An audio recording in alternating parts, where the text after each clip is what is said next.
Untuk bakso lobster ini sudah 2 minggu. Untuk proses pengolahannya seperti apa? Penyajian? Untuk penyajian lobster tidak rumit, cukup buang kotorannya saja, ada di kepala sama di badan, udah itu aja. Untuk bakso lobster ini kita jual harga 40.000, sudah dapat bakso kecil dan besarnya.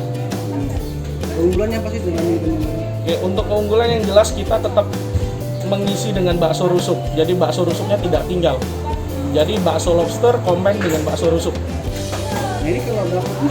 Untuk lobster di Palembang agak susah, jadi kita langsung kirim dari Kalimantan. Untuk per hari kita siap 500 porsi lobster.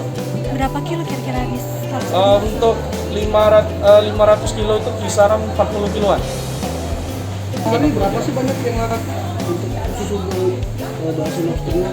Yang jelas untuk bakso lobster ini kita ready dari jam 10 sampai jam 5 biasanya sudah habis. Berapa porsi juga? 500 porsi.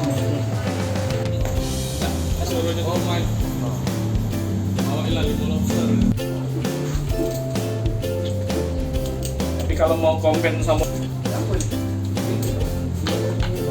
buang, bukan otak, tainya kan? sama buntut-buntutnya. Cuman itu dibuang. Di sini kan mas udah bersih.